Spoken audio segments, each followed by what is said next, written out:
It's a tough situation for sure, but we're getting into the land of dawn, ladies and gentlemen, for game number 2 between Alter Ego and ONIC. Oh, I wonder, this is the T-Boy using that Natalia with a high-end dry emblem that is going to be focusing to bully the jungle from the side of Alter Ego, but that means Selling Boy will be protected, well protected here by the presence coming from Rassi. Rassi is opening up all of the bushes that he is able to see to find this movement coming from the side of Alter Ego, giving the information that ONIC needs here, the Alter Ego needs towards ONIC's side. And I think like for now, if CW able to have the really good laning against this Moskov, it's not going to be a huge problem for the side of ONIC.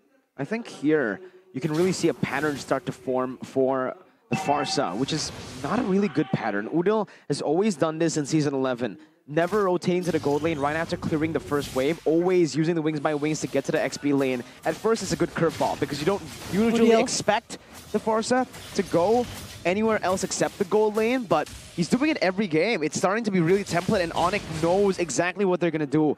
Boots has read this 2 games in a row. And now in the bottom side again, they're trying their best to play for the strong side for Pi, and they're finally going to be able to find it here. Good lockdown from the Petrify. Sully Boy as well with a good gank.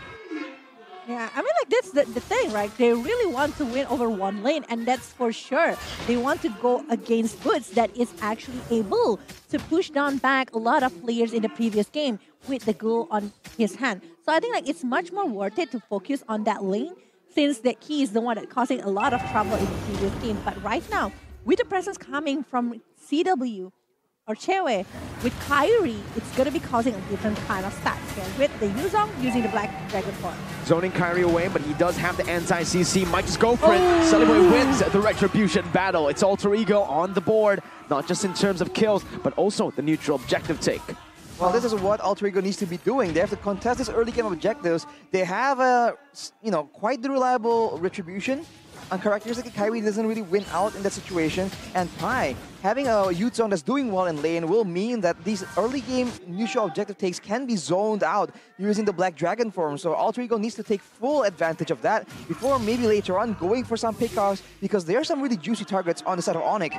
And keep in mind, having a suppression on the hands of Rassi will mean that good ganks onto Boots on that glue will be able to take him out before he even uses the split. So that is something that Alter Ego can abuse as well. They have a lot more things going for them in this game number 2. Yeah, and right now, we can see that actually Alter Ego having quite a huge lead here with 800 going for 1000.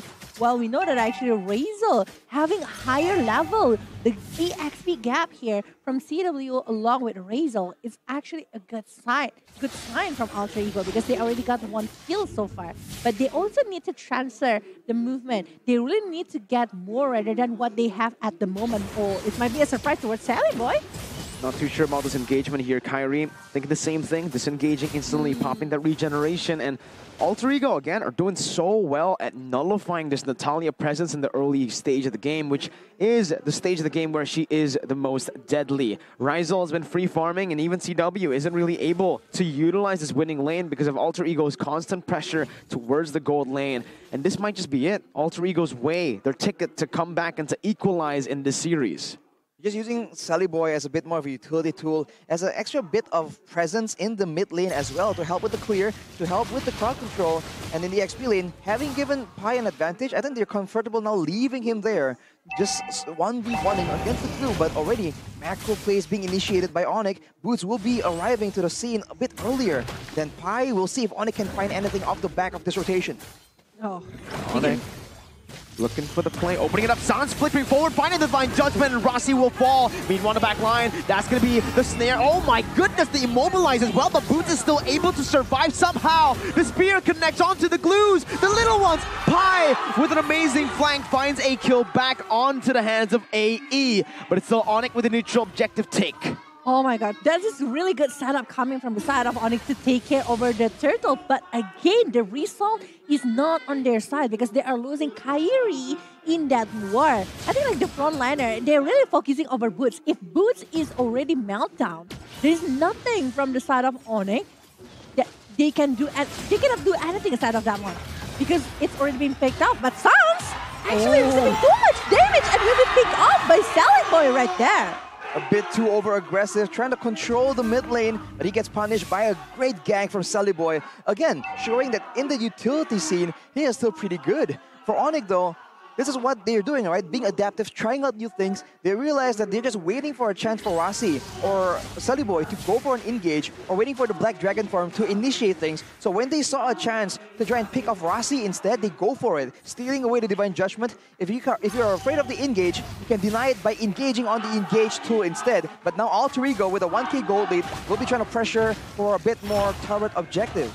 Momentum-based team with the 1,000 gold lead now. You can already see Alter Ego push the pace. Vela, ONIC are still trying their best to minimize the gold lead, but it's still AE with the proactive movements, even moving, rotating their gold lane into the XP lane. Yeah, they really want to seek more rather than what they have at the moment. They really want to pressure towards Alter Ego. But the thing is, Sans, with level 7 only, compared to Udil with the Farsa, that is level 8. I mean, like, this is Valentina that's supposed to be leading in terms of EXP, but it is not in this case. He is the one that is being pressured. He is the one that having a hard time to even get close to the player of Alter Egos. Now, this is the time for another setup for the Turtle. Who is actually going to be taking that one? Look at the setup. Look at the barrier that is being made by Alter Ego. They are making hard for ONIC to get something.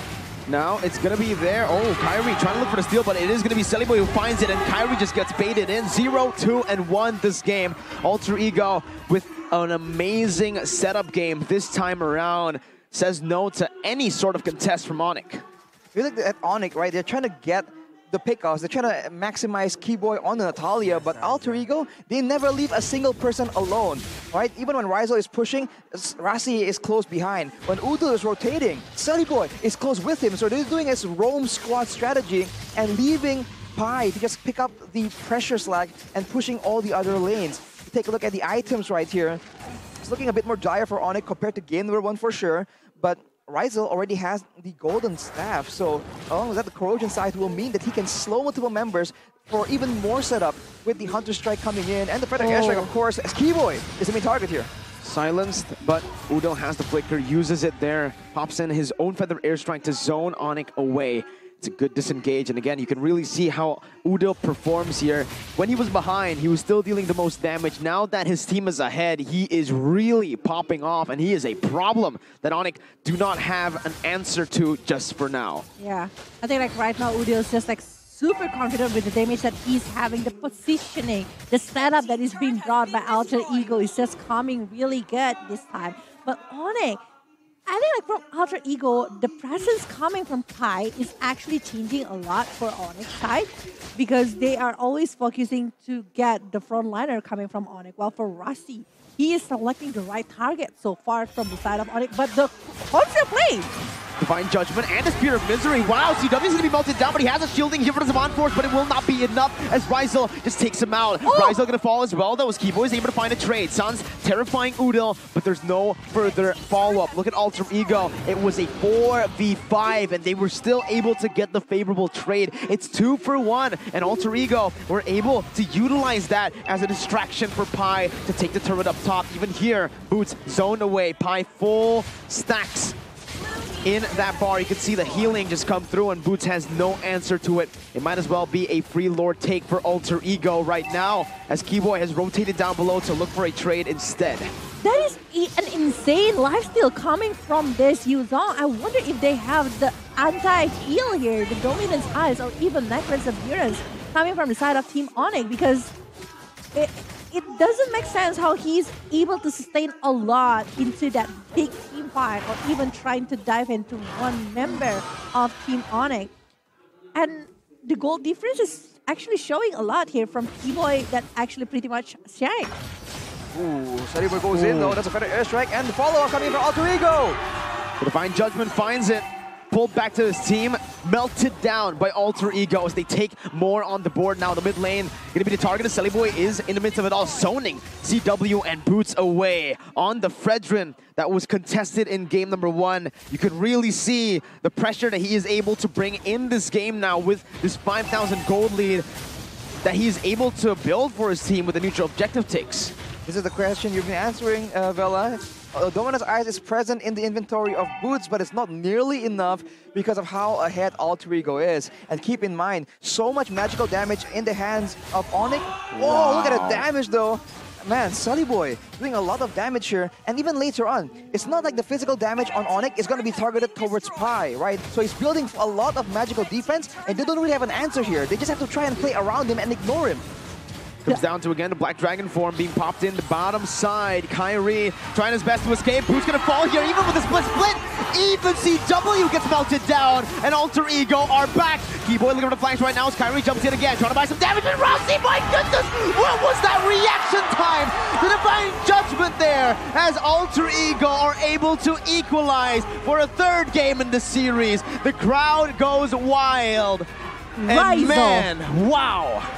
Ryzel, he's just like very focused to get what he wants, and he's just like very free to focus on the objective gameplay. But Udil, along with Sally Boy, is back on the track. They are showing a really good potential for this one.